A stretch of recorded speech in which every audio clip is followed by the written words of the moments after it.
Hello दोस्तों। Good evening, नमस्कार। आप सभी का जो है एक बार फिर से बहुत बहुत स्वागत है आप सभी के अपने यूट्यूब चैनल परीक्षा की शिक्षा में। आशा करता हूँ, उम्मीद करता हूँ आपसे जो स्वस्थ हैं, कुशल मंगल है, तैयारी जो है बढ़िया और अच्छे तरीके से अपनी कर रहे थे। जो भी क्लास में फर्स्ट टाइम आए हैं, पहली बार आए हैं, नए हैं, उनसे को बता दिया हमारे चैनल पर आपकी जो बीएड प्लस परीक्षा 2026 की आपकी जो तैयारी था तो डेली बेसिस पे रेगुलर करवाई जाती है। तो जिसे भी तैयारी पूरी करनी है, कंप्लीट करनी है, चैनल को सब्सक्राइब करके आप लोग हमारे साथ जुड़ रहे हैं। क्लास के समय देखिए, जीके जीएस की जो क्लासेस सुबह 10 बजे ही देखने होती है। रीजनिंग की क्लास जो आपको 1 बजे, कलवा की जो क्लास है शाम को 4 बजे, हिंदी की जो क्लास है शाम को 7 बजे आप सबको देखने को मिलती है। इसी टाइम पर क्लास से जुड़ के तैयारी को पूरा और कंप्लीट करना है। नीचे डिस्क्रिप्शन आप सबको इंस्टाग्राम टेलीग्राम का लिंक मिलेगा, इंस्टाग्राम पे फॉलो करेंगे, टेलीग्राम चैनल को जाऊंगा, टेलीग्राम चैनल पर डेली बेसिस क्लास का अपडेट, एग्जाम का अपडेट जो पीडीएफ है आपको देखने को मिल जाएगा। तो आप लोग जो है टेलीग्राम चैनल को ज्वाइन कर लेंगे, ठीक है।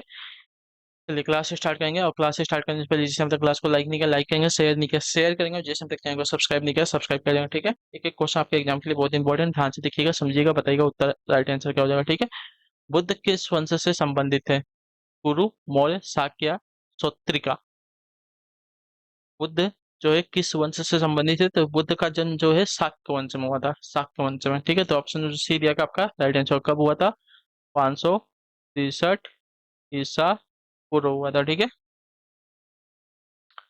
77वां, सामाजिक भौतिक शास्त्र का नाम समाज शास्त्र किसने रखा, बताइए। सामाजिक भौतिक शास्त्र का जो नाम है सामाजिक शास्त्र किसने रखा? तो आपका राइट आंसर हो जाएगा 7वें ऑगस्ट कॉम्टे ने, ठीक है। जो ऑप्शन नंबर दिया गया डी वाला विकल्प आपका राइट आंसर हो जाएगा। इन्हें जो है समाज शास्त्र का जनक कहा जाता है, ठीक है।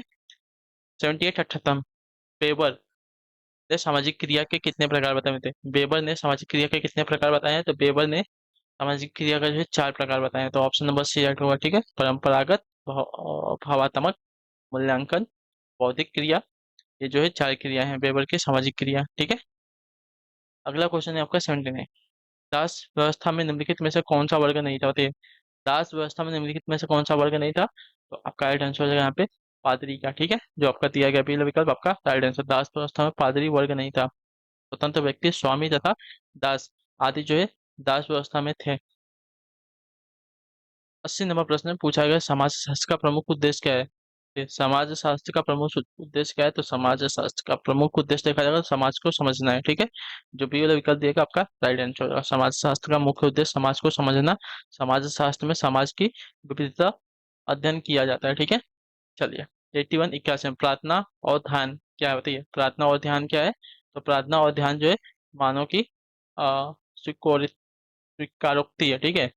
मानव की स्वीकारोक्ति है प्रार्थना और ध्यान। तो ऑप्शन जो सी दिया गया है राइट हो जाएगा। चलिए प्रार्थना और ध्यान जो है मानव की स्वीकारोक्ति है, तो ऑप्शन नंबर सी राइट हो जाएगा। चलिए 82 82 नंबर, निम्नलिखित में संसार का अधिक संसार निम्नलिखित में संसार का सबसे अधिक प्रसिद्ध विवाह कौन सा है? एक विवाह है, प्रयोगात्मक विवाह है, मैत्री विवाह है, या बहु भातृत्व विवाह है। तो आपका राइट आंसर यहाँ पे हो जाएगा साथियों, संसार का सबसे प्रसिद्ध विवाह आपका एक विवाह है, ठीक है। ऑप्शन जो आपका ए दिया गया राइट हो जाएगा। एक विवाह पारिवारिक जीवन का सर्वोत्तम आधार है, ठीक है। चलिए इतिहास में परिवार की उत्पत्ति के विकास सिद्धांत के प्रतिपादक है कौन, बताइए। परिवार की उत्पत्ति के विकास सिद्धांत के प्रतिपादक कौन है? तो आपका राइट आंसर यहाँ पे हो जाएगा मॉर्गन, ठीक है। जो आपका ये वाला विकल्प देखा आपका राइट आंसर। परिवार की उत्पत्ति के विकास सिद्धांत सर्वप्रथम जो है अमेरिकी मानवशास्त्री एल एच मॉर्गन ने प्रतिपादित किया था। तो ऑप्शन नंबर हमारा ए राइट हो जाएगा। चलिए 84 क्वेश्चन, जेम्स लॉन्जेस सिद्धांत संबंधित है किससे, बताइए। जेम्स लॉन्जेस सिद्धांत संबंधित है किससे? जेम्स लॉन्जेस सिद्धांत आपका संवेग से संबंधित है, ठीक है। जो ऑप्शन नंबर आपका दिया गया सी वाला विकल्प आपका राइट हो जाएगा। क्लियर सभी को इसका? जेम्स लॉन्जेस संवेग से संबंधित है और इसका प्रतिपादन अमेरिकन वैज्ञानिक जेम्स एवन टेनिस शारीरिक क्रिया वैज्ञानिक लॉन्जे ने 1980 ईस्वी में जो है किया था इसका, ठीक है। 85 85 में व्यवहारवाद उपागम के प्रतिपादक कौन, बताइए। व्यवहारवाद उपागम के प्रतिपादक कौन है? तो आपका राइट आंसर होगा वाटसन है, ठीक है। जो ऑप्शन नंबर सी दिएगा राइट आंसर। व्यवहारवाद उपागम के प्रतिपादक आपके वाटसन है, ठीक है। व्यवहारवाद उपागम व्यवहारवादी विचारधारा संगठन में प्रशासनिक व्यवहारिक के वास्तविक अध्ययन से संबंधित है, ठीक है। 86 नंबर, निम्न से सबसे महत्वपूर्ण भाग कौन सा, बताइए। लिखना, सीखना, पहचानना या धारणा। तो देखिए सबसे महत्वपूर्ण जो है भाग सीखना होता है। तो ऑप्शन नंबर हमारा बी राइट होगा, ठीक है। सीखना एक व्यापक सतत सतत और जीवन पर चलने वाली क्रिया है, ठीक है। 87, बुद्धि लब्धि का सूत्र किस मनोवैज्ञानिक ने दिया, बताइए। बुद्धि लब्धि का जो सूत्र है किस मनोवैज्ञानिक ने दिया था? तो बुद्धि लब्धि का जो सूत्र है आपका स्टर्न ने दे दिया था। ठीक है, जो ऑप्शन नंबर बी दिया गया आपका राइट आंसर। बुद्धि लब्ध यानी कि आईक्यू का सूत्र एक जर्मन मनोवैज्ञानिक विलियम स्टर्न ने 1912 ईस्वी में दिया था। ठीक है, अगला क्वेश्चन आपका 88 ना। मानसिक रूप से स्वस्थ व्यक्ति रहता है कहाँ पर? होटल में, यथार्थ की दुनिया में, जंगल में या पहाड़ पर? ठीक है, तो मानसिक रूप से स्वस्थ व्यक्ति जो है यथार्थ की दुनिया में रहता है। ठीक है, जो वास्तविक दुनिया है वहां पे रहता है। तो ऑप्शन नंबर हमारा बी राइट होगा। इसलिए 89 नवा से मूल प्रवृत्ति की संख्या कितनी मानी जाती है? तो मूल प्रवृत्ति की जो संख्या आपकी 14 होती है। ठीक है, जो आपका दिया गया ये वाला विकल्प आपका राइट आंसर है। मूल प्रवृत्तियों का सिद्धांत जो है विलियम मैकडूगल ने दिया है। ठीक है, 90 नंबर में घोल रंध्रों के अत्यधिक विस्तृत स्वरूप को किस नाम से जो है जाना जाता है? बताइए, घोल रंध्रों के अत्यधिक विस्तृत स्वरूप को जो है किस नाम से जाना जाता है? तो इसको जाना जाता है साथियों दो लाइन के नाम से। ठीक है, जो आपका डी वाला विकल्प देगा आपका राइट आंसर। घोल रंध्र यानी कि सिंक होल के अत्यधिक विस्तृत स्वरूप को जो है दो लाइन के नाम से जो है जाना जाता है। तो ऑप्शन नंबर डी राइट हो जाएगा। चलिए 91 81 सतपुड़ा पर्वत श्रेणी की सर्वाधिक ऊंची चोटी कौन सी? बताइए, सतपुड़ा पर्वत श्रेणी की सर्वाधिक ऊंची चोटी कौन सी है? तो इसका राइट आंसर आपका हो जाएगा साथी यहाँ पे धूपगढ़। ठीक है, जो ऑप्शन सी वाला विकल्प देगा आपका राइट आंसर। सतपुड़ा पर्वत श्रेणी की सर्वोत्तम चोटी जो है धूपगढ़ है और इसकी ऊंचाई आपकी 1350 मीटर है। ठीक है, बाद में बताओ वायुमंडल की कौन सी परत जो है मौसमी परिवर्तन हेतु उत्तरदायी है? बताइए, वायुमंडल की सबसे कौन सी परत जो है मौसमी परिवर्तन के लिए उत्तरदायी होती है?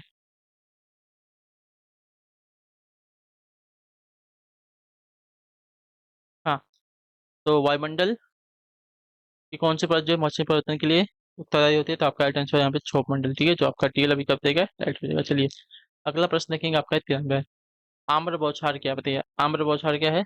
तो आम्र बौछार जो है हमारे मानसून पूर्व वर्षा को कहते हैं आम्र बौछार। तो ऑप्शन नंबर हमारा डी राइट होगा। ठीक है, आम्र बौछार जो है ग्रीष्म ऋतु के अंत में केरल तथा कर्नाटक के तटीय भागों में मानसून के पूर्व होने वाली हल्की वर्षा होती है। चलिए 94 94 निम्न में से किस विद्वान को भूगोल का जनक कहा जाता है? भूगोल का जनक किसे कहा जाता है? तो भूगोल का जनक जो है आपका इरेटोस्थेनीस को कहा जाता है। ठीक है, भूगोल का जनक आपका इरेटोस्थेनीस को कहा जाता है। ऑप्शन नंबर डी राइट होगा। चलिए 95 55 पृथ्वी का वायुमंडल मुख्यतः किस विधि द्वारा गर्म होता है? बताइए, वायुमंडल का पृथ्वी का वायुमंडल मुख्यतः जो है किस विधि द्वारा गर्म होता है? तो आपका राइट आंसर हो जाएगा यहाँ पे विकिरण के द्वारा। ठीक है, जो ऑप्शन नंबर डी दिया गया आपका राइट आंसर। वायु पृथ्वी का वायुमंडल मुख्यतः जो है विकिरण द्वारा गर्म होता है। पृथ्वी अपनी अधिकांश ऊर्जा जो है लघु तरंग दैर्ध्य से प्राप्त करती है जिसे सौर विकिरण के रूप में जो है जाना जाता है। ठीक है, चलिए अगला प्रश्न आपका 96 96 में नया संसार नामक पुस्तक जो है किस भूगोलवेत्ता ने लिखी थी? बताइए, नया संसार नामक पुस्तक जो है किस भूगोलवेत्ता ने लिखी थी?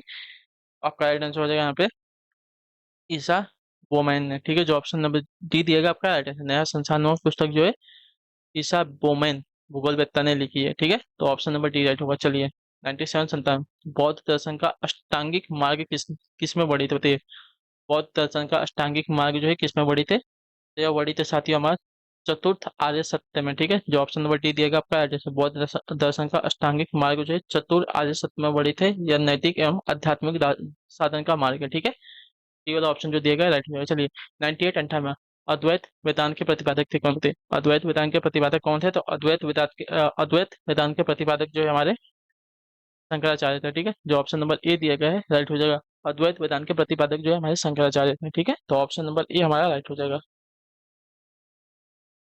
चलिए अद्वैत वेदांत के अनुसार जो है केवल ब्रह्म ही परम तत्व है, वही परमात्म सत्य है। ठीक है, 99 वैदिक विचारधारा आधारित है किस पर? बताइए, महाभारत पर, गीता पर, रामायण पर या वेदों पर? तो वैदिक है तो वेदों पर हो जाएगी। ठीक है, ऑप्शन नंबर डी राइट हो जाएगा।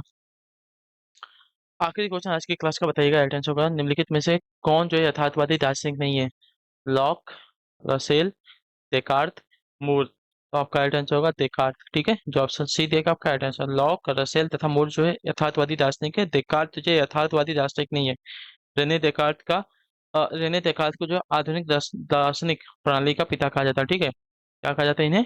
तो आधुनिक दार्शनिक प्रणाली का पिता कहा जाता है इनको। ठीक है, तो इसी के साथ जो क्लास है आज की यहीं पे पूरी होती है कंप्लीट। तो उम्मीद करता हूँ आपसे को जो क्लास है अच्छी लगी, पसंद अपना जो फीडबैक है क्लास का नीचे कमेंट में अच्छी लगी तो क्लास को लाइक करेंगे, चैनल को सब्सक्राइब करें। बाकी आपसे मिलते हैं हम आपकी अगली क्लास में, नेक्स्ट क्लास है, तब तक के लिए टाटा बाय बाय, जय हिंद, जय भारत। आपसे क्लास से जुड़ने के लिए बहुत बहुत ही धन्यवाद साथी।